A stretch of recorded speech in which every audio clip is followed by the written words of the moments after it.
I never thought a $700 fine would lead to the complete collapse of an entire housing development. But here we are, and I am genuinely enjoying watching it all burn down. My name is Grant Quincy, and I own a 200-acre farm in Jefferson County, Montana, right along the Madison River. My family has owned this land since 1889, passed down through 5 generations of Quincy's who worked the soil, raised cattle, and built a life from nothing but determination and sweat. The farmhouse sits on a hill overlooking fields of alfalfa and wheat, with the river cutting through the eastern portion of my property like a blue ribbon. It is peaceful, quiet, and exactly where I want to spend the rest of my life. About 8 years ago, a developer named Richard Pemberton bought the land across the river from me and built Riverside Estates, a gated community of McMansions marketed to wealthy retirees and young professionals from Bozeman who wanted a taste of rural Montana without actually dealing with rural Montana. The homes were massive, 3,000 to 5,000 square feet each, with perfectly manicured lawns and HOA rules stricter than military regulations. Here is where things get interesting. The county road that leads to Riverside Estates crosses the Madison River via a bridge. Not just any bridge, but my bridge. The structure was built by my great-grandfather in 1923, reinforced and modernized by my father in 1987, and legally sits entirely on my property. When Pemberton first approached me about access, I granted an easement allowing residents of Riverside Estates to use the bridge to reach the main highway. I did not charge them a fee. I did not ask for anything in return. I was just being a good neighbor, something we actually value out here in Montana. The alternative route to Riverside Estates is a 43-mile detour south through rough county roads that are barely maintained and completely impassable during winter. My bridge is not just convenient for them.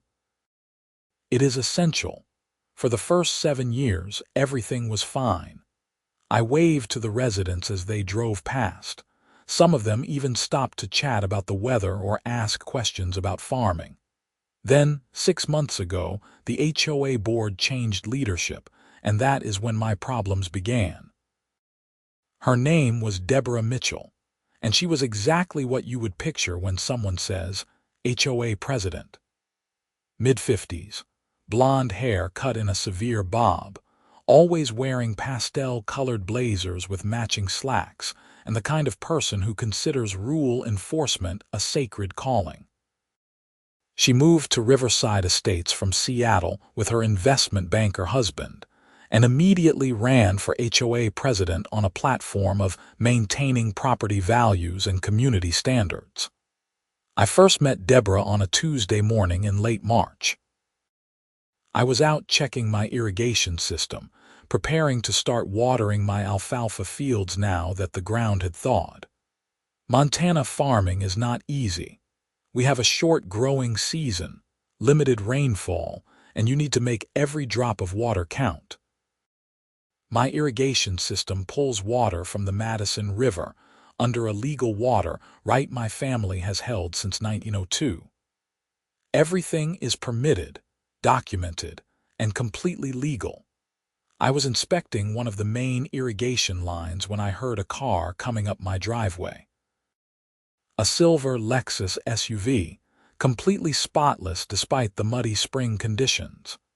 Deborah stepped out wearing a pink blazer and white pants, which told me immediately she had no idea how farms actually work.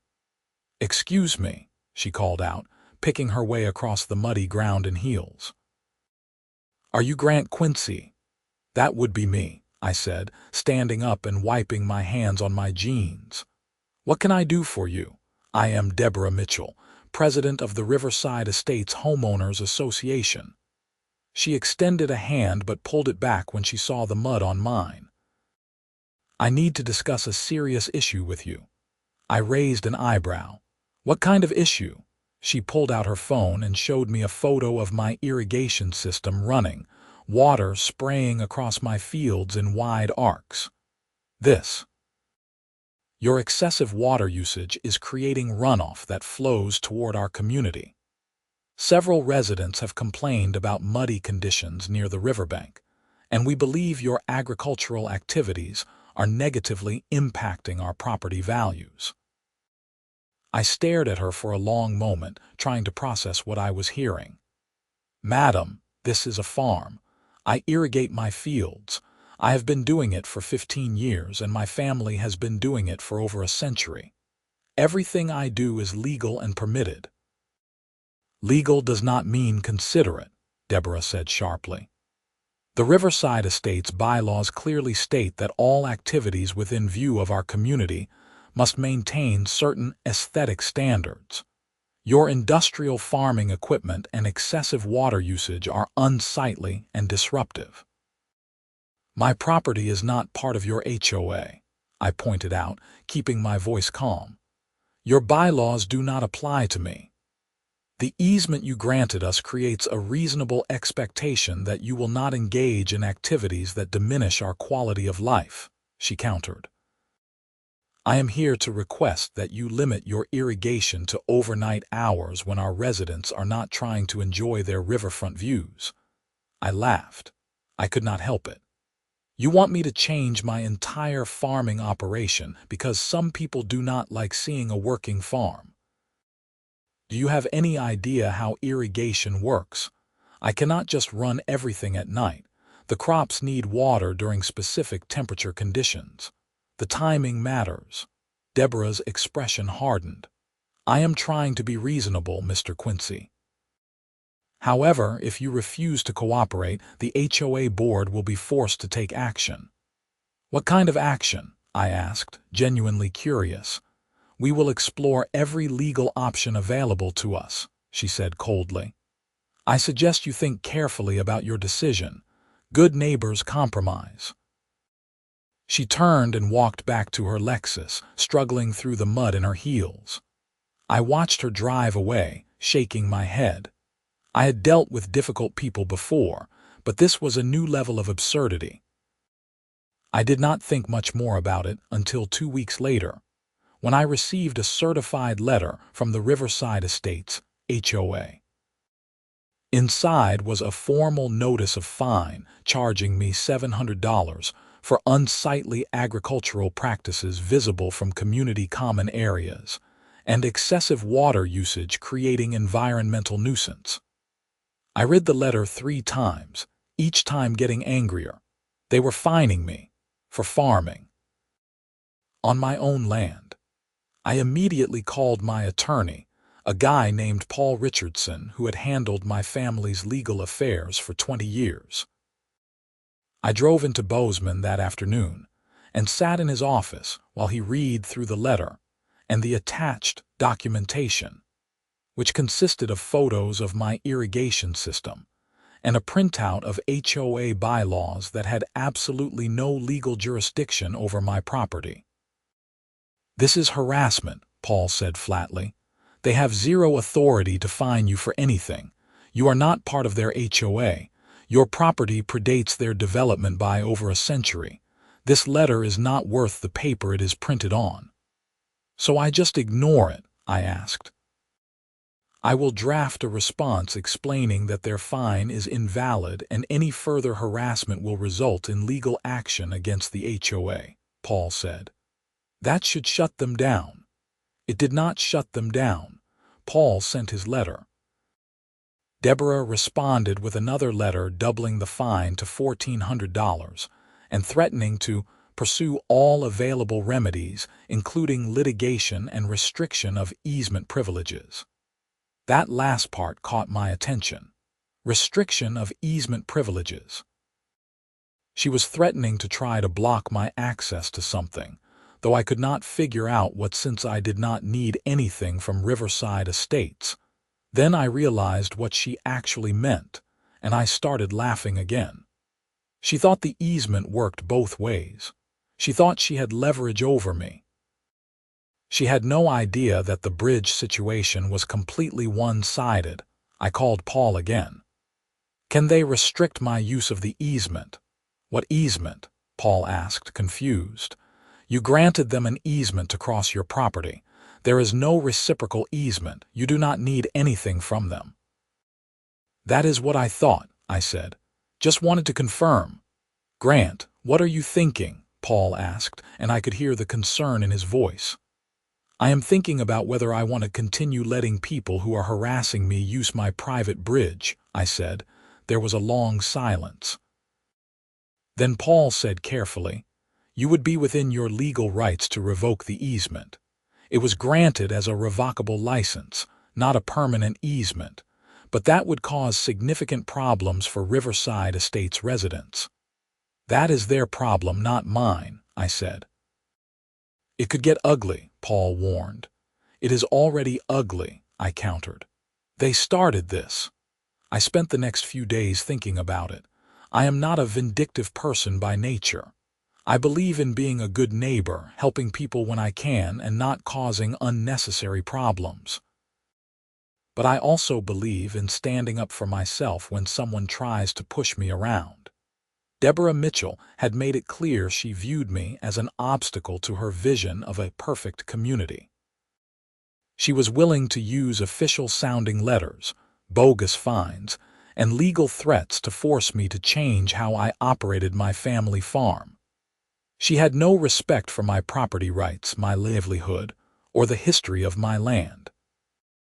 On Friday afternoon, I drove to the county recorder's office and filed the paperwork to formally revoke the easement I had granted to Riverside Estates. According to the original agreement, I was required to provide 30 days' notice before revocation. So I also drafted a letter to the HOA board and every resident of Riverside Estates explaining that effective 30 days from receipt, they would no longer have permission to use my bridge. I hand-delivered copies to the gatehouse at Riverside Estates and mailed copies to every address in the development. Then I went home, cracked open a beer, and waited. The response was immediate and explosive. My phone started ringing within an hour. The first call was from a guy named Thomas Webb who lived in Riverside Estates. "Mr. Quincy, I just received your letter. Is this some kind of joke?" "No joke," I said calmly. "The HOA has been harassing me and issuing bogus fines for operating my farm. Since they made it clear they do not appreciate my neighborly cooperation, I am revoking their access to my bridge." "But we need that bridge," Thomas protested. "The other route is impossible during winter. You should have thought about that before your HOA board decided to attack me," I said. I tried to be reasonable. They refused. This is the consequence. "I did not even know about the fines," Thomas said, his voice rising. "Most of us had no idea what the board was doing." "Then I suggest you take it up with your HOA president," I said. "This is not my problem anymore." The calls kept coming. Some residents were angry, yelling about how I was being unreasonable and vindictive. Others were panicked, begging me to reconsider. A few were apologetic, acknowledging that Deborah had overstepped but asking me to punish the board rather than the entire community. I listened politely to each call, but my answer remained the same. The easement was revoked. They had 30 days. On Monday morning, Deborah showed up at my farm again, this time accompanied by 2 other board members, a thin man in his 60s named Gerald and a woman in her 40s named Patricia. All 3 looked furious. "This is outrageous," Deborah shouted before she was even fully out of the car. "You cannot revoke our access to the bridge. We have a legal right." "You have no such right," I said calmly. I was standing on my porch with a cup of coffee, completely unbothered. "The access was granted as a revocable license. I am revoking it.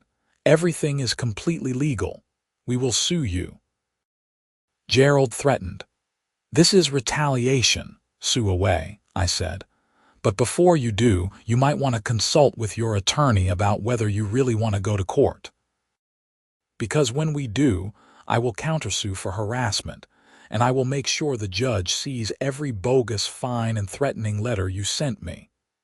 "You are being unreasonable over a tiny fine," Patricia said.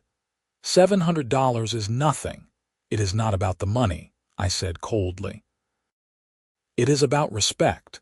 You tried to bully me into changing how I run my farm. You issued fines you had no authority to issue. You sent threatening letters, all because you did not like looking at a working farm. Well, congratulations. You got my attention. Now you get to deal with the consequences." "We could have worked this out," Deborah said, though her tone suggested she did not really believe that. "You had multiple chances to work it out," I said. "Instead, you doubled down. You threatened me. So no, we are done here. You have 27 days left to use my bridge. After that, if anyone from Riverside Estates sets foot on my property without permission, I will have them arrested for trespassing." They left, and I could hear Deborah screaming into her phone before her car was even out of my driveway. The next few weeks were entertaining, I will admit. The residents of Riverside Estates fell into roughly 3 camps. The first group blamed me entirely, calling me petty and vindictive for punishing innocent people over a dispute with the board. The second group blamed Deborah and the board, demanding emergency meetings and attempting to recall the entire leadership. The third group tried desperately to find a middle ground, reaching out to me with offers to negotiate. I received a visit from a lawyer representing Riverside Estates, a sharp-dressed woman named Karen Foster. Yes, another Karen, which I found amusing given the stereotype. "Mr. Quincy, my clients are prepared to offer a formal apology and withdraw all fines," Karen said, sitting in my kitchen while I made coffee. "They acknowledge that the board overstepped its authority. In exchange, they ask that you continue to allow bridge access." "Not interested," I said, pouring 2 cups. "They are willing to pay you," Karen continued. "A monthly easement fee, $5,000 per month." That got my attention, but I kept my expression neutral. "Go on." $5,000 per month, paid to you personally, in exchange for a formal easement agreement allowing Riverside Estates residents to use your bridge. The agreement would include language explicitly stating that the HOA has no authority over your property or farming operations. I sipped my coffee, thinking it over. $60,000 a year was not insignificant money. But then I thought about Deborah's attitude, the arrogance in those threatening letters, the assumption that I would just roll over because they wanted me to. "No," I said finally. Karen looked genuinely surprised. "Mr. Quincy, that is a generous offer." "I do not care," I said. "This is not about money. Your clients need to understand that actions have consequences. They tried to use threats and fake authority to control me. Now they get to experience what it is like when the person they are bullying has actual power. You are punishing over 100 families because of the actions of 3 board members," Karen pointed out. "Those families elected that board," I countered. "And from what I hear, Deborah ran on a platform of strict enforcement and maintaining standards. The residents knew what they were voting for. They wanted an HOA that would aggressively protect their property values. Well, they got one. And now they get to live with the results when that aggression targets the wrong person." Karen left empty-handed, and the offer increased twice more over the next 2 weeks, $10,000 per month, then $15,000. I turned them both down. I was not being irrational. I had thought this through carefully. The bridge was mine. I maintained it. I paid for repairs and snow removal. For years, I let the Riverside Estates people use it for free, out of the goodness of my heart. And the moment they had a problem with me, They tried to weaponize fake authority against me instead of having a respectful conversation. There was a principle at stake. If I backed down now, if I let them buy their way out of consequences, what message would that send? That you can harass and threaten people as long as you are eventually willing to throw money at the problem. No, they needed to learn this lesson the hard way. As the 30-day deadline approached, the panic in Riverside Estates reached fever pitch. An emergency HOA meeting was held, and according to residents who contacted me afterward, it was absolute chaos. Deborah tried to maintain control, insisting they would find a legal solution, but most of the community had turned against her. People were screaming about property values plummeting, about being trapped during winter, about the impossibility of the alternative route. A recall petition was filed, gathering enough signatures within 48 hours to force a special election. Deborah, Gerald, and Patricia were removed from the board and replaced by new leadership, including Thomas Webb, the first person who had called me after my letter. Thomas came to see me 3 days before the deadline. He looked exhausted, dark circles under his eyes, and I almost felt bad for him.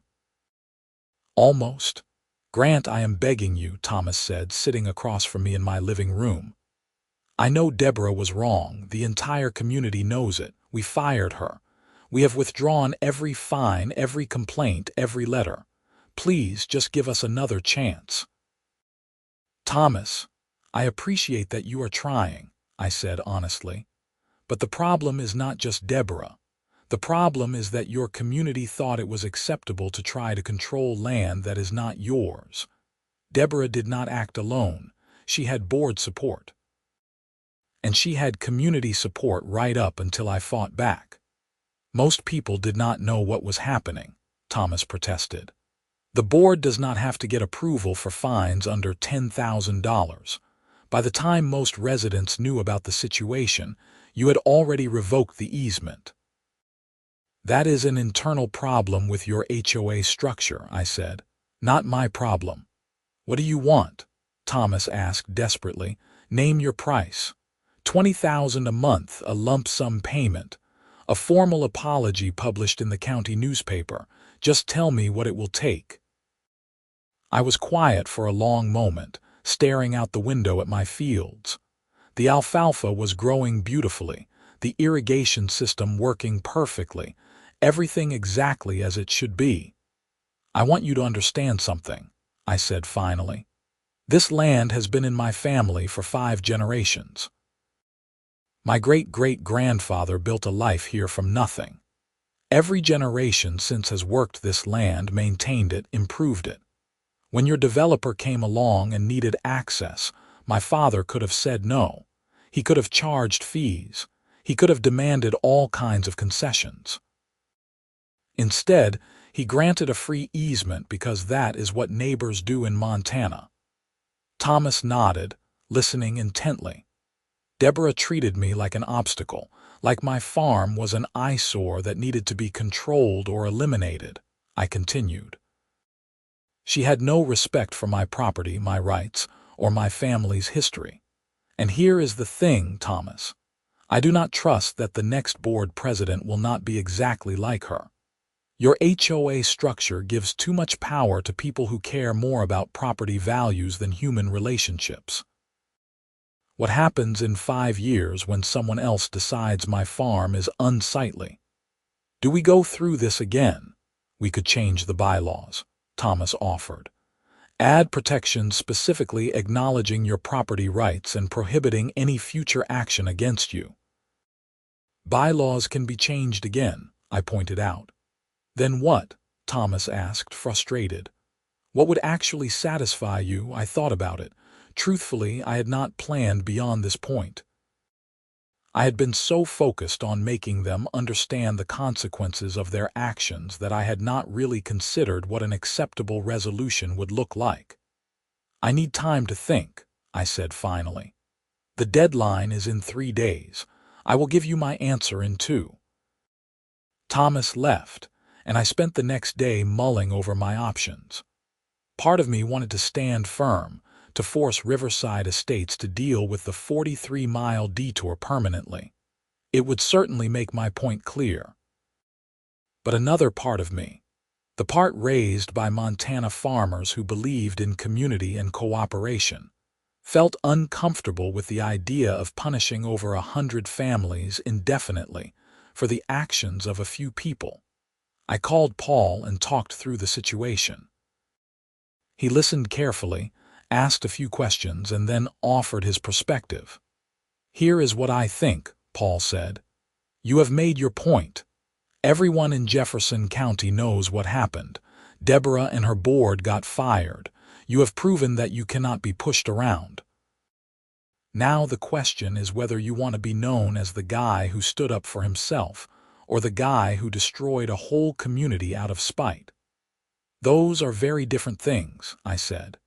"To you, yes," Paul agreed, "but public perception does not always match reality. Right now, you are the victim who fought back. If you keep the bridge closed permanently, some people will start viewing you as the aggressor." "I do not really care what people think," I said, though that was not entirely true. "Maybe not," Paul said. "But you do care about your community reputation. You still have to live here. You still have to do business with people in Jefferson County. And Montana is a small enough state that word gets around." He had a point. I did not want to become the local villain, the guy people whispered about as unreasonably vindictive. That evening, I drafted a proposal. It took me 3 hours to get the wording right, making sure every detail was clear and legally binding. Then I called Thomas and told him to come by the next morning. Thomas arrived at 8 a.m. sharp, looking like he had not slept. I handed him a 4-page document and watched as he read through it carefully. "These are my terms," I said. "Non-negotiable." The proposal included 5 key points.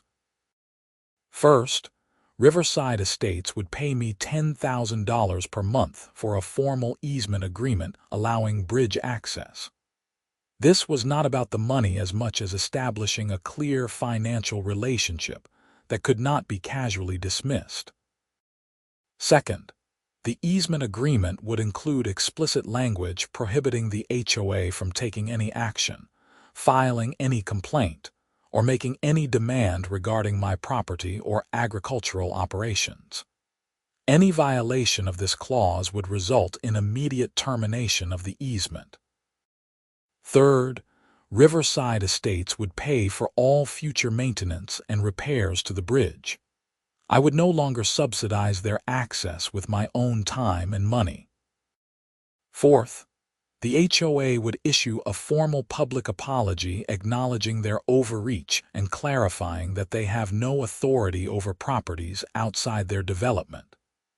This apology would be published in the Jefferson County News and posted prominently in the Riverside Estates common areas. Fifth, the HOA bylaws would be amended to include oversight provisions preventing any individual board member or president from taking action against neighboring properties without a full board vote and community approval. "This is very thorough," Thomas said slowly, reading through the document a second time. "It needs to be," I said. "I am not going through this again." "The $10,000 per month is higher than we hoped," Thomas said, "but I think we can make it work.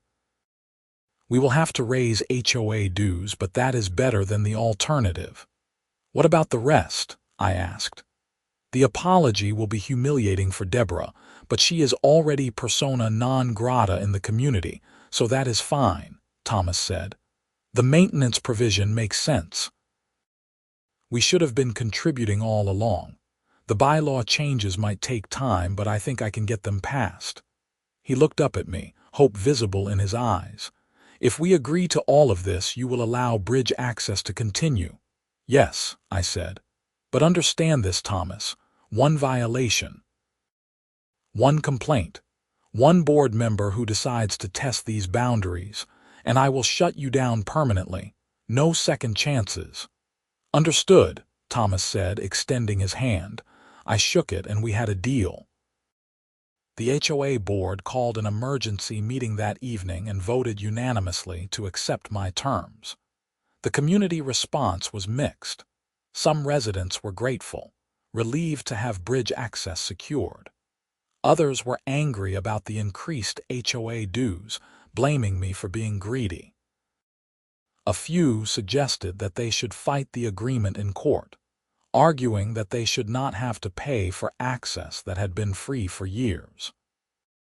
Deborah herself apparently went on a tirade during the meeting, claiming that I was extorting the community and that the board was showing weakness by negotiating with me. According to multiple sources, she was finally escorted out of the meeting after refusing to stop disrupting the proceedings. The formal easement agreement was signed 2 weeks later in Paul's office. Thomas was there representing the HOA, along with their new attorney. We went through every clause carefully, making sure everyone understood the terms. The first payment of $10,000 was transferred to my account that same day. The public apology was published in the Jefferson County News the following week. It was exactly as humiliating as I had hoped. A full half-page acknowledging that the Riverside Estates HOA had exceeded its authority and acted inappropriately toward neighboring property owner Grant Quincy. The apology specifically stated that my farming operations were completely legal and appropriate, and that the HOA had no jurisdiction over my property. It was signed by the entire new board. I cut out the article and framed it. It hangs in my kitchen as a reminder. For a few months, things were quiet.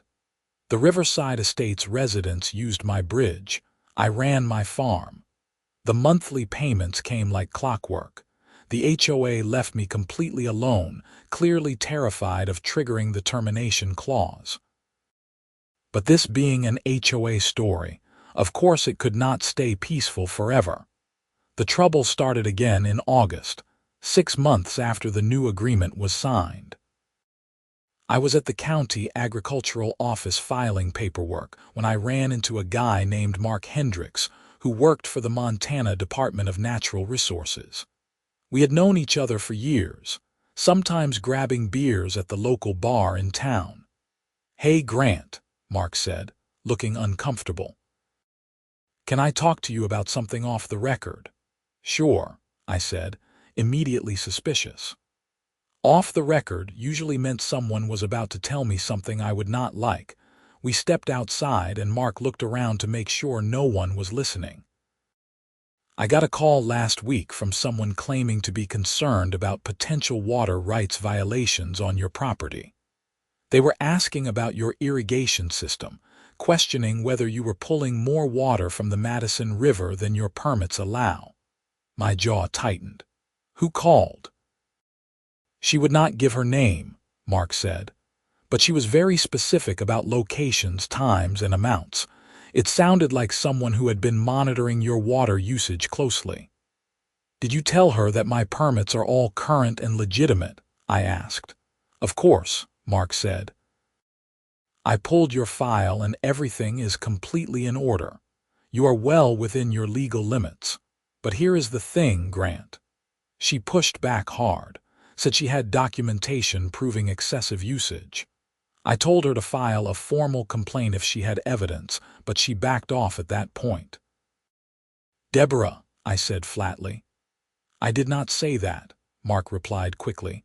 "But whoever it was, they seemed determined to find a way to cause problems for you." I thanked Mark for the heads up and drove home fuming. After everything that had happened, after the agreement, after the apology, Deborah was still trying to mess with me. She was just being sneakier about it now. I called Paul and explained the situation. He was as angry as I was. "If we can prove it was her, we might have a case for harassment," Paul said, "but anonymous calls are hard to trace." "I need to know what she is up to," I said. "She is not going to stop." Over the next few weeks, I started paying closer attention to my surroundings. I installed security cameras around my property, focusing on areas visible from riverside estates. I documented my irrigation schedules meticulously, keeping detailed logs of water usage. I was preparing for whatever Deborah was planning next. The next incident came in early September. I received a letter from the Jefferson County Planning Department informing me that an anonymous complaint had been filed regarding unpermitted structures on my property. Specifically, someone claimed I had built a large equipment shed without proper permits. The shed in question had been built by my father in 1991, fully permitted, and the documentation was on file with the county. It took me one phone call and a trip to the county office to clear up the complaint, but it was obvious what was happening. Deborah was filing anonymous complaints, hoping one of them would stick and cause me serious problems. I decided to fight back, but I needed proof. I reached out to a private investigator named Sandra Chen who operated out of Bozeman. She was expensive, but I explained the situation and she agreed to look into it. Sandra worked quickly. Within 2 weeks, she had traced multiple anonymous calls and complaints back to a disposable cell phone that had been purchased in Bozeman.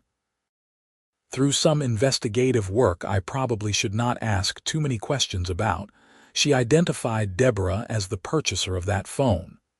"She is being sloppy," Sandra told me during our meeting at a coffee shop in town. "She is using the same phone for multiple calls. She is not hiding her location. If you want to pursue this legally, I have enough evidence to establish a pattern of harassment." I took the evidence to Paul, and we discussed options. Paul was confident we could get a restraining order against Deborah and possibly sue her personally for harassment. But I wanted more than that. I wanted her to face real consequences. "Here is the thing," Paul said carefully. "Filing false reports with government agencies is actually a crime. If we can prove she knowingly made false claims to the Planning Department or the Department of Natural Resources, she could face criminal charges." "How do we prove that?" I asked. "We need to catch her in the act," Paul said. "Or we need documentation showing she knew the claims were false when she made them." I thought about this for a while. Then I had an idea. I called Thomas Webb and asked him to meet me for coffee. We sat down at the same place Sandra and I had met, and I laid out what I knew. "Deborah has been making anonymous complaints against me," I said, showing Thomas some of Sandra's documentation. "She is trying to get government agencies to shut me down or fine me, hoping to find some violation she can exploit." Thomas looked horrified. I had no idea. "Grant, I swear the board did not know about this." "I believe you," I said. "But here is my problem. The easement agreement says that any HOA action against me terminates the agreement. These complaints are coming from a former board president. Technically, I could argue that this violates our deal." Thomas went pale. "You would not." "I do not want to," I said honestly. "But I need this to stop, Thomas, and I need the community to understand that Deborah is a liability to all of you. As long as she is a resident of Riverside Estates, she is a threat to your bridge access." "What do you want me to do?" Thomas asked. "I need access to HOA records," I said. "Specifically, any communications between Deborah and the board before she was removed. I am looking for evidence that she knew her claims about my property were false.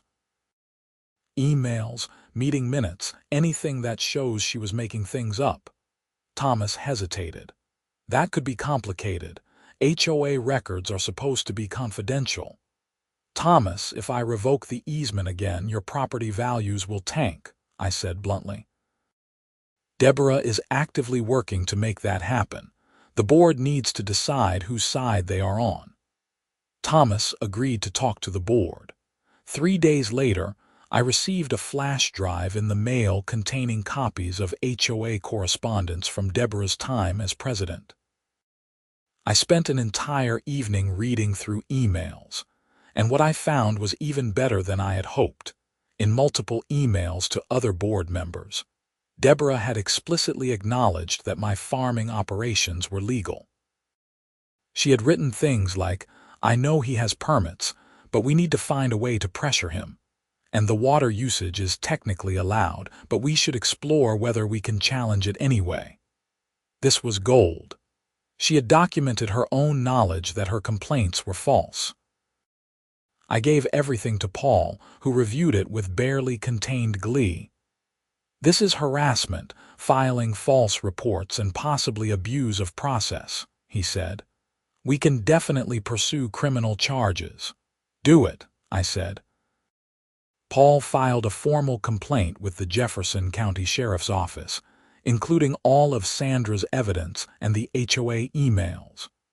The Sheriff's Department took it seriously. Apparently, filing false government reports is something they do not take lightly, especially when it involves wasting the time of multiple county departments.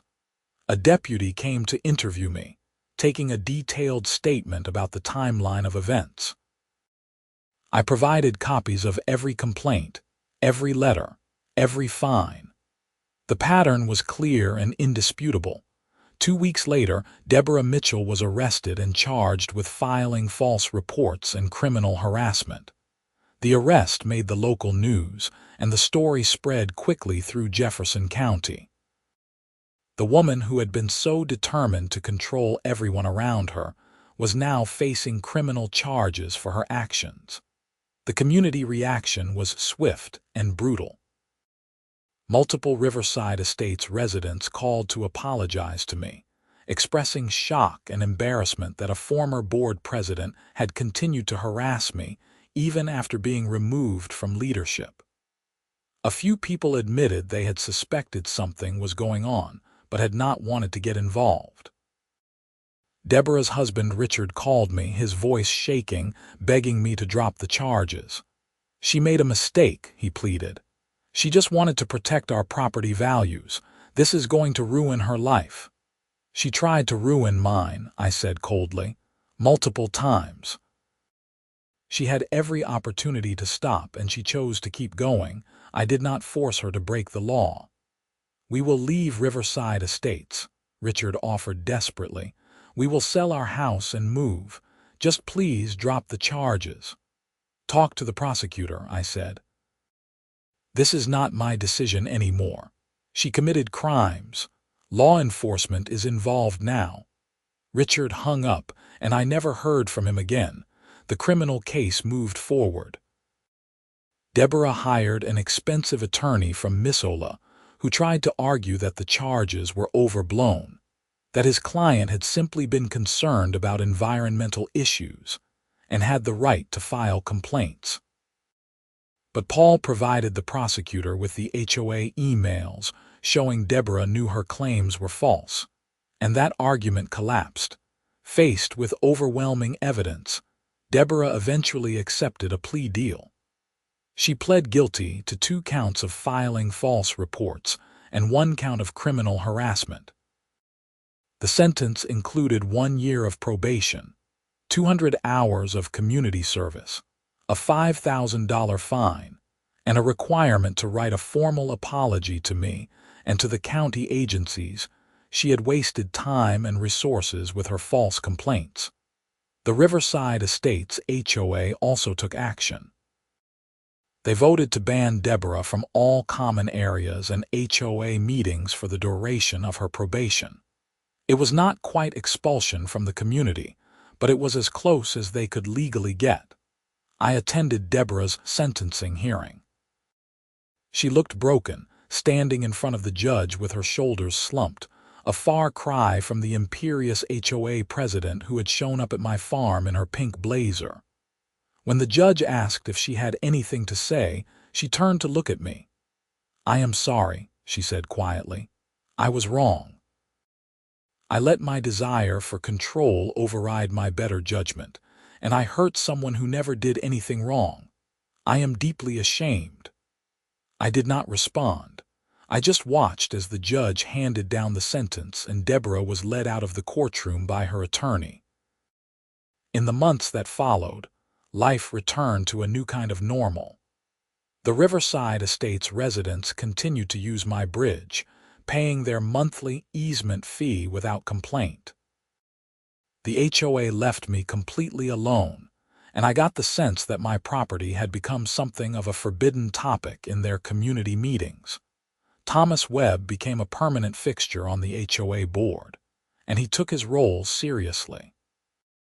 He implemented new oversight procedures to prevent any individual board member from having too much power. He also reached out to other neighboring property owners to establish good relationships, making it clear that Riverside Estates wanted to be a good neighbor rather than an adversive force. Deborah and Richard Mitchell quietly listed their house for sale in December. The property sat on the market for 6 months, which I heard was due to the dramatic decline in property values after the entire bridge fiasco became public. They eventually sold at a significant loss and moved back to Seattle. I cannot say I felt bad about that. My farm continued to thrive. The alfalfa harvest that year was one of the best I had ever seen, and cattle prices were strong. The extra income from the easement agreement allowed me to invest in some equipment upgrades I had been putting off, and I hired a part-time helper to assist with maintenance work. One afternoon in late spring, almost exactly a year after the original conflict began, I was out checking fence lines when I saw a car coming up my driveway. For a moment, my stomach tightened, old reflexes kicking in. But it was not a Lexus SUV. It was Thomas Webb's pickup truck. Thomas got out, carrying a large basket covered with a cloth. "Hey, Grant, got a minute?" "Sure," I said, curious. "The HOA wanted me to bring you this," Thomas said, handing over the basket. "It is not much, just some baked goods and preserves from a few residents who wanted to say thank you." I pulled back the cloth and found homemade bread, jars of jam, cookies, and a few other items. There was also a card signed by over 50 residents. "Thank you for giving us a second chance," Thomas said. "I know it would have been easier to just shut us out permanently. A lot of people would have. The fact that you were willing to negotiate to find a solution that worked for everyone means a lot."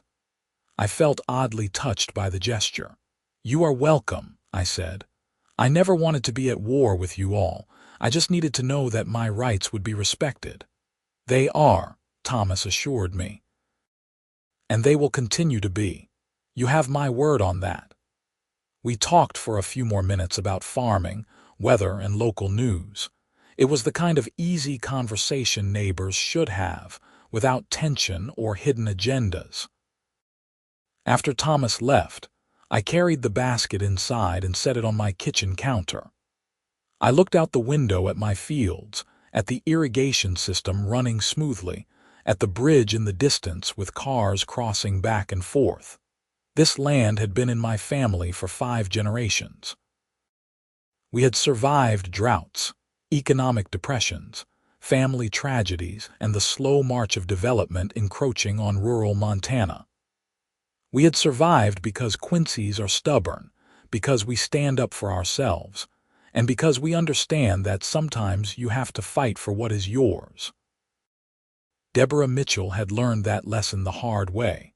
So had the Riverside Estates community, and so had I, in a different sense. I had learned that while standing up for yourself is important, finding a resolution that allows everyone to move forward is sometimes even harder than fighting. I opened one of the jars of jam, spread some on a piece of fresh bread, and sat down at my kitchen table. The same table where my great-grandfather had sat, where my grandfather and father had planned their farming seasons, where I now sat planning mine. The fight was over. The bridge remained open. My farm operated without interference, and life in Jefferson County, Montana continued on, one day at a time. 6 months later, the Jefferson County News ran a feature story about the conflict, titled "Bridge Over Troubled Water: How One Farmer Stood Up to an HOA." The article detailed the entire saga, from Deborah's initial fines to her criminal conviction. It painted me as a local hero who had refused to be bullied, and it sparked a broader conversation about HOA overreach and property rights. I was invited to speak at a county council meeting about the importance of protecting agricultural operations from residential encroachment. I shared my story and advocated for clearer laws defining the limits of HOA authority. Several council members expressed interest in drafting ordinances that would prevent similar conflicts in the future. The speaking engagement led to more invitations. I found myself becoming something of an accidental advocate for farmers' rights in the face of expanding suburban development. It was not a role I had sought, but it felt right. If my experience could help other farmers avoid similar harassment, then something good had come from the whole mess. Riverside Estates continued to function, though with a much more humble approach to community governance. The new board was careful, respectful, and hyper-aware that their community existed at the pleasure of neighboring property owners. The monthly easement payments continued without issue, and the bridge was properly maintained with funds from the HOA budget. I occasionally saw former Riverside Estates residents in town, people who had since moved away. They would sometimes approach me to share their own stories of HOA drama, of power-hungry board members and ridiculous rules. It seemed my experience was far from unique. HOAs across America were waging similar battles, trying to impose their will on people who valued independence and property rights. But my story had a lesson that I hoped other people in similar situations would take to heart. You do not have to accept bullying, even when it comes wrapped in official-looking letters and talk of property values. You have rights, and sometimes you have to fight for them. And if you happen to control something your bullies desperately need, well, that is just the leverage you need to make them understand the importance of respect. 2 years after the original conflict, I attended the wedding of Thomas Webb's daughter. It was held at a beautiful venue overlooking the Madison River, and Thomas had personally invited me. During the reception, he pulled me aside. "I just want you to know," Thomas said, slightly tipsy from champagne, "that whole thing with Deborah was the best thing that ever happened to Riverside Estates." I raised an eyebrow. "How do you figure that?" "We were heading down a bad path," Thomas explained. More rules, more enforcement, more focus on controlling everything. It was making everyone miserable. What happened with you forced us to step back and remember what community actually means. We are better neighbors now, to each other and to people outside our gates. I clinked my glass against his. Here is to being better neighbors. As I drove home that evening, crossing my own bridge in the darkness, I thought about how strange life can be.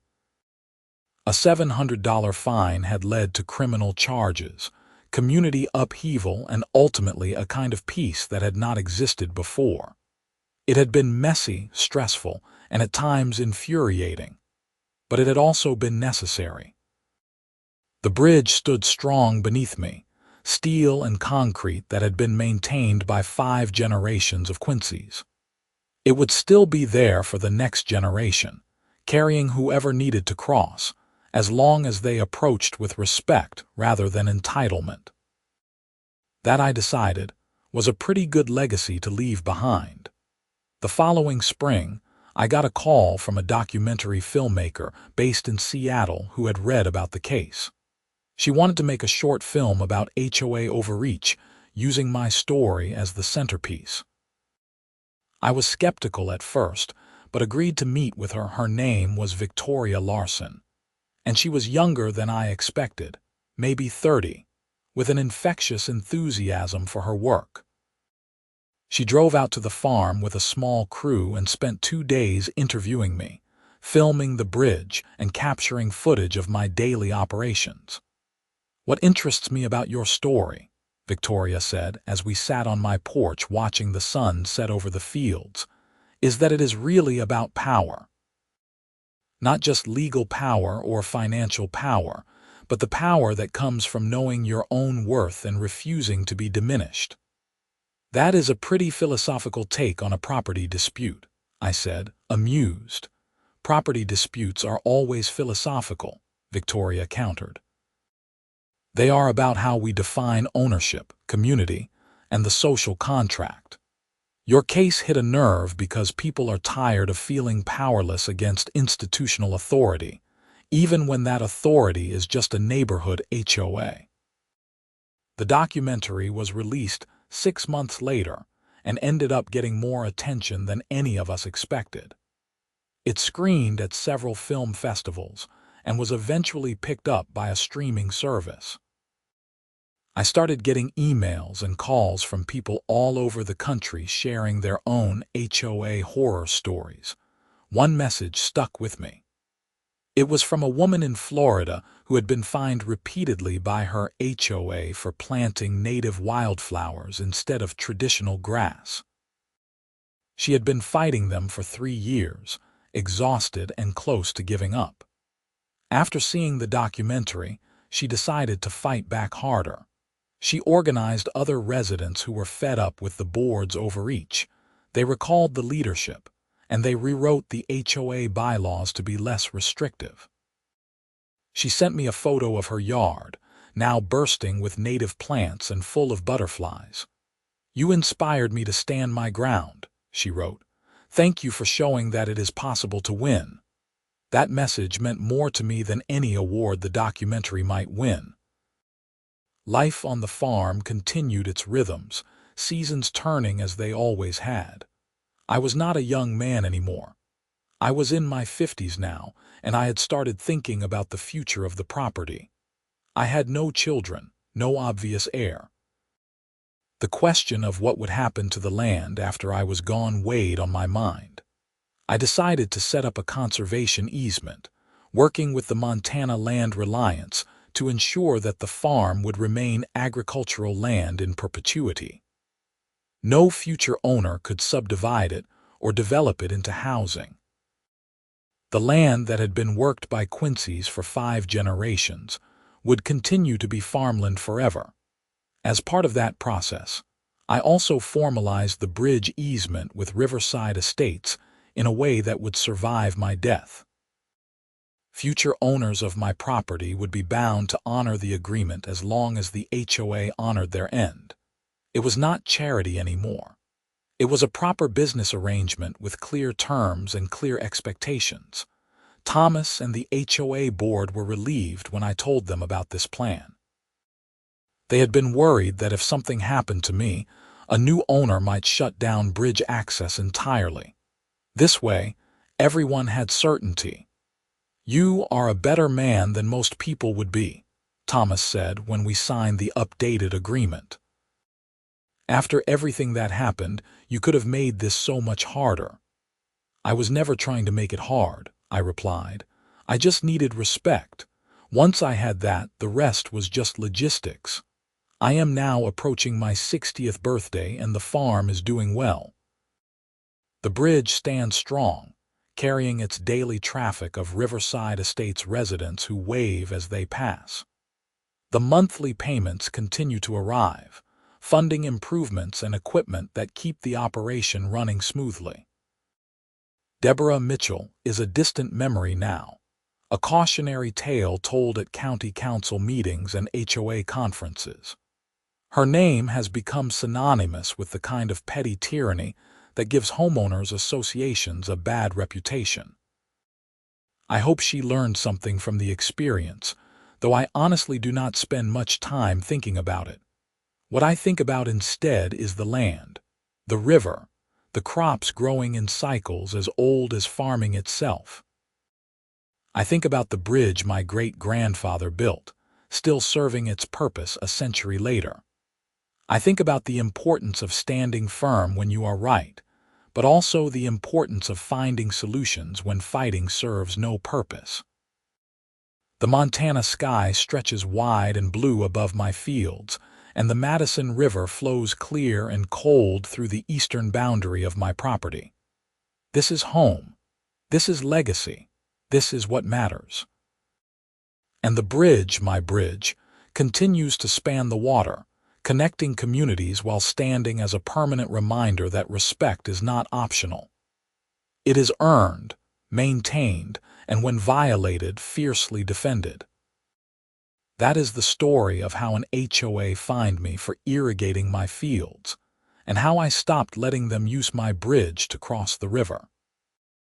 It is a story about property rights, about community relationships, and about the consequences that follow when people forget that power without respect is just tyranny in a smaller package. The sun sets behind the mountains now, painting my fields in golden light. Tomorrow I will wake up and do it all again as my ancestors did, as the land requires. The work continues, the seasons turn, and the bridge stands strong. Some lessons, it seems, are best learned the hard way, and some bridges are worth fighting for.